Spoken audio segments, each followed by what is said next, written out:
จุบันนี้ก็ถือได้ว่าบรรดาก้อนกำลังทาง12ก้อนก็ถือได้ว่ามีการเคลื่อนออกจากเดินกีฬาของพวกเขาเพื่อไปประจำการหรือว่าประจำสถานที่นั่งต่างๆที่ว่าทางคณะกรรมการได้มีการจัดเตรียมไว้ให้เพื่อติดตามรับชมการแสดงศิลปะวัฒนธรรมที่ว่าจะได้แสดงขึ้นในมอนี้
ประชาชนลาวครบรอบ 40 ปีวันคล้ายวันเกิดของประธานไก่สนพงวิหารผู้นำที่แสนเคารพรักของปวงชนลาวทั้งชาติครบรอบ 95 ปี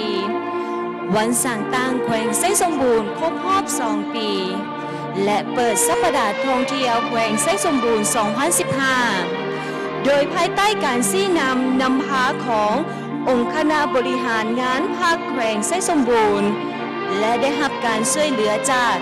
กระทรวงแถลงข่าววัฒนธรรมและท่องเที่ยวขอนำเสนอให้บรรดาทานได้รับชมการแสดงศิลปะวัฒนธรรมด้วย5บทฟ้อนที่นำแสดงโดยน้องนักเรียนหญิงชายจากโรงเรียนม.ส.ไส้สมบูรณ์จำนวน 1,000 คนและออกแบบโค้งห่างเนื่องในการแสดงโดยท่านอาจารย์ลำทองโพธิวงศ์ศิลปินแห่งชาติห้องอำนวยการกองศิลปากรแห่งชาติสมทบกับคณะวิชาการแผนกแถลงข่าววัฒนธรรมและท่องเที่ยวแขวงไส้สมบูรณ์ประพันธ์เพลงประกอบบทฟ้อนโดยท่านอาจารย์บัวเงินสาภูวงศ์ศิลปินแห่งชาติรัฐมนตรีช่วยว่าการกระทรวงแถลงข่าววัฒนธรรมและท่องเที่ยวท่านอาจารย์บุญรัตน์พ้นท้องศรีห้องอำนวยการโรงเรียนศิลปะแห่งชาติท่านนางนวลทองธรรมจักรนักศิลปินอิสระและประดิษฐ์บทฟ้อนโดยท่านอาจารย์ลำทองโพธิวงศ์ศิลปินแห่งชาติห้องอำนวยการกองศิลปากรแห่งชาติอาจารย์สุขสว่างแสงอภัยอาจารย์มุจลินโฮมมีวงศ์อาจารย์ดาวเพชรคุณละลึกจากโรงเรียนศิลปะแห่งชาติเงียบเฮียงและสร้างบทดนตรีประกอบโดย ท่านอาจารย์จิตรพรจันนีพรจากกรมศิลปการแสดง อาจารย์สมพงษ์สุวรรณวงศ์จากกองศิลปากรแห่งชาติ กำกับการแสดงโดย ท่านอาจารย์ลำพองโพธิวงศ์ศิลปินแห่งชาติห้องอำนวยการกองศิลปากรแห่งชาติ เนื่องในโอกาสอันสง่าราศีนี้เริ่มต้นบรรดาทานจะได้ติดตามรับชมบทฟ้อนที่มีชื่อว่าใต้หุ่มถุงใส ซึ่งเนื้อในบทฟ้อนจะบ่งบอกถึงความเป็นชาติลาว ที่ได้รับเอกราช มีพักนำหาอันเด็ดเดียว เข้มแข็ง เปรียบเสมือนเสาหลักแห่งไสสนะของประชาชนลาวบรรดาเผ่าในทั่วประเทศ และในโอกาสนี้เชิญบรรดาทานติดตามชมได้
และในลำดับต่อไปนี้บรรณาทานจะได้ติดตามรับชมบทฟ้อนที่มีชื่อว่า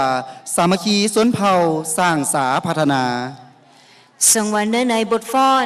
จะวงบอกถึงความเป็นจิตหนึ่งใจเดียวของประชาชนลาวบรรดาเผ่าที่ย้ำที่แจกย้ายดำรงชีวิตอยู่ตามทงเพียงหรือเขตผู้ดอยย้ำใดปวงชนลาวบรรดาเผ่าก็ยึดมั่นความสามัคคีปองดองเป็นแกนสารในการสร้างสาพัฒนาซึ่งบรรณาทานติดตามชมได้ เ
บรรดาแขกผู้มีเกียรติทุกท่านและที่ผ่านไปนั่นก็ถือได้ว่าเป็นบทพบฟ้อนสามัคคีสนเผ่าสร้างสาพัฒนา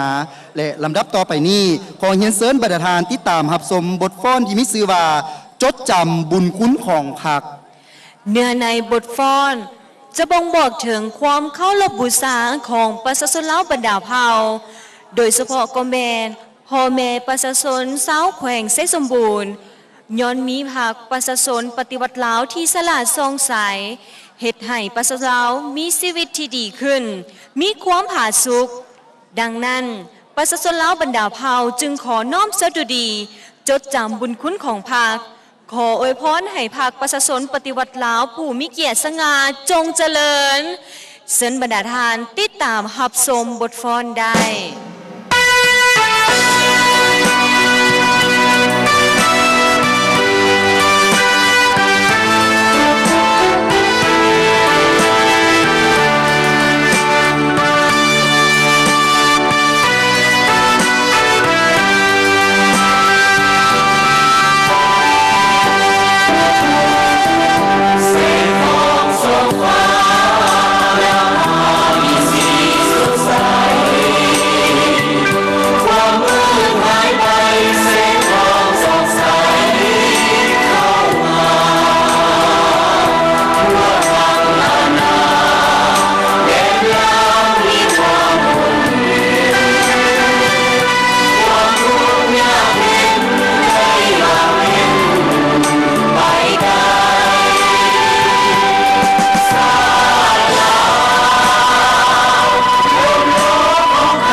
บรรดาแขกผู้มีเกียรติทุกท่านที่อยู่นาทีนี้และที่ผ่านไปนั่นก็ถือได้ว่าเป็นบทฟ้อนที่มีความสวยสดงดงาม และมีความอ่อนซ้อยพร้อมเพรียงของบรรดาน้องๆกว่า 1,000 คน และลำดับต่อไปนี้ขอเรียนเชิญบรรดาทานติดตามรับชมบทฟ้อนที่มีชื่อว่าประชาชนสาวแขวงไซสมบูรณ์ก้าวสู่ความหวังใหม่ เนื้อในของบทฟ้อนบ่งบอกถึงเส้นทางเดินก้าวสู่ความหวังใหม่ ตามทิศชี้นำขององค์คณะบริหารงานภาคแขวงไส้สมบูรณ์ที่ญาติเอาไส้ชนะความเจริญหุ่งเหืองเป็นก้าวมาสู่ปวงชนลาวบรรดาเผ่าสาวแขวงไส้สมบูรณ์ทุกทั่วหน้าและในโอกาสนี้เชิญบรรดาทานติดตามรับชมบทฟ้อนได้